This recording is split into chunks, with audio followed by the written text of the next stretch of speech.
So To Your Eternity, episode 11 of season 2, we're at a point now where Fushi is lacking a lot of trust, and you can see both sides of the argument, both from Fushi and Bon, but I have to side with Bon in this case. I mean, basically half-assing it is not gonna be as good as actually using your full capabilities. Basically better off not trying to save everyone if you're not gonna do it right. And I understand Fushi's logic of he's lost so much, he's sick and tired of basically just grabbing a form and using it, and I think after this episode, Bon really needs to tell Fushi the truth about the spirits. I think that would really get through to him, but at the same time, with where Fushi's at mentally, he is a kid in a lot of ways still. Like, yes, he's so hundreds of years old, but I think his emotional growth and where he's at with the pressure that was put on him from minute one from this man in black, it's no wonder that he hasn't had proper guidance, because everyone who gives him proper guidance, they're not around long enough to really influence him, because knockers typically take them away before they can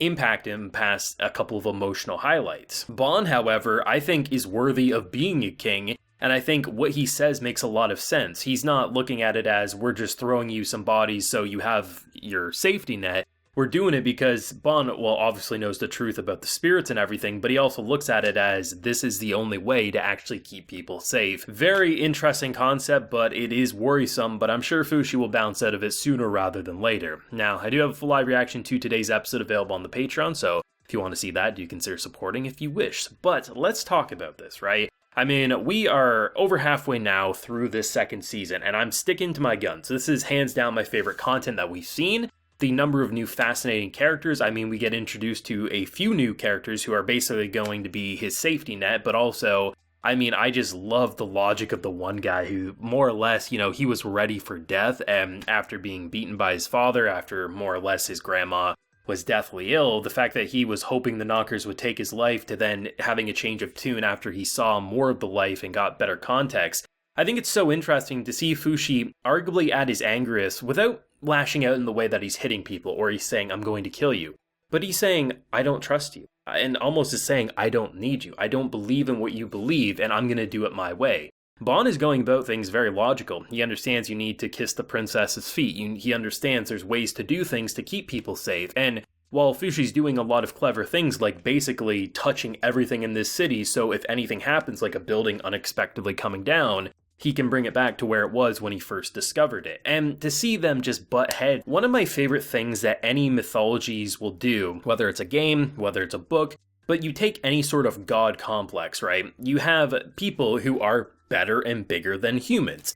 And at some point, certain characters let that go to their head. Now, I'm not saying Fushi thinks he's above everyone, and I'm not saying Fushi thinks that no one can be trusted, but he's at a point where he's sick and tired of losing people, and he thinks he has the answer, and because he's pretty much accepted the fact that, I mean, after the last episode, he felt like a god. That was his most godlike moment, and for some people, Fushi's a demon. Some he's a god, some he's just a person like them with some abilities. But what Fushi sees himself as is the only one with the right answers right now, and if you're gonna get in my way, I'd rather not deal with the BS, I'm gonna just do it my way. But Fushi does need to understand that where Bon's coming from is a place of understanding negotiation, understanding how royalty works, and there's a way to make everyone happy. And it's unfortunate that, you know, for him, he's looking at it as, listen, you have an ability. That ability may be painful, it may be such a horrible badge to wear, and maybe you look at it as a badge of dishonor. But these people that you know, if they end up dead protecting the city, protecting you,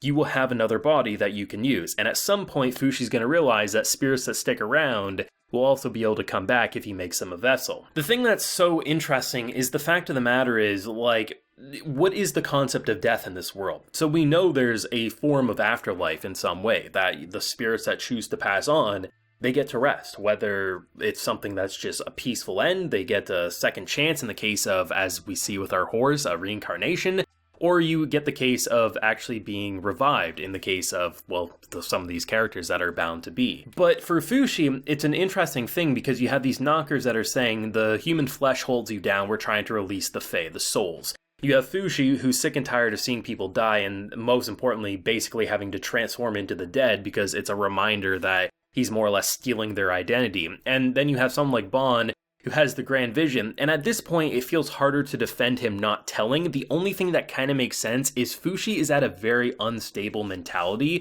and he hasn't grown into a mature enough thought process to probably handle it, because he probably would just immediately revive everyone, not even thinking of what if I lost the ability to transform into him, or this or that, right? So the fact of the matter is, you have to kind of solve peace in a way before giving the potential of losing your form, because that's probably the worry that Bond has, and I mean, probably why the spirits themselves haven't said, tell him, or at the very least, said like, you best do it or we're going to make your life hell. Instead, he sees them from time to time, but nothing has given us the impression that they're saying, you're a horrible person for not telling Fushi. More so, they probably trust that Bond knows what he's doing. So, on one hand, it can be a little frustrating that Bond still hasn't told him, but on the other hand, when you see how Fushi's acting right now, I don't think he's mentally able to handle that concept, even though I think on one hand it would solve his issue because these spirits would definitely be able to get through to him. On the other hand, though, it just feels like bringing them back in a world like this, they're just going to die again, so you kind of have to wait till they're actually going to be safe. The best part of To Your Eternity is the number of concepts that really on paper I've seen dozens of times. I see it a lot in games. I mean, the whole concepts of like a godlike being getting arrogant, thinking he has the answers and not listening to reason.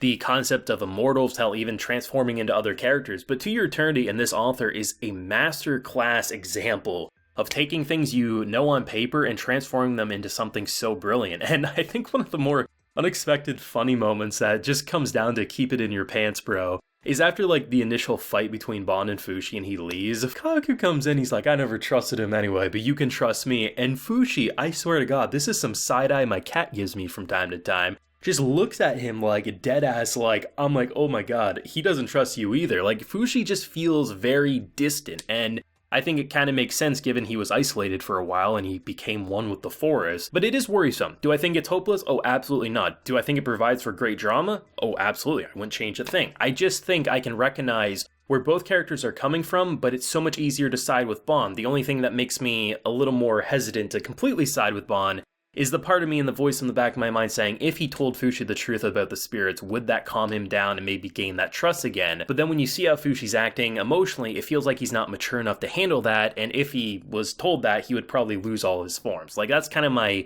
thought process on the whole matter, but it's a lot to decompress with, man, but that's why I love this show. I'm just waiting for the moment, though, when Fushi just has to repair an entire town and people are going to look at him like an absolute god, though. The concept of godhood and like not having anyone have to worry because you can be revived or you never have to worry about money or food. Like, there's a lot of reasons why Fushi shouldn't be revered as god, but if the option is him revered as a devil or a god, I think one is definitely preferable over the other. I'm going to pass the torch over to you. What did you think of this week's episode of To Your Eternity, and what are you hoping to see with the remainder of this season and maybe even into the future? Because, I mean, we already had one time skip with season 1 to season 2. I wouldn't be shocked if we end up getting something like that from season 2 to season 3. But thoughts yourself down below. Leave a like if you enjoyed. Subscribe if you're new around here. Like I mentioned, full live reaction is available on the Patreon. You can also get other perks as well, so do consider supporting if you so wish. So until next time, everyone, please take care and have a good one.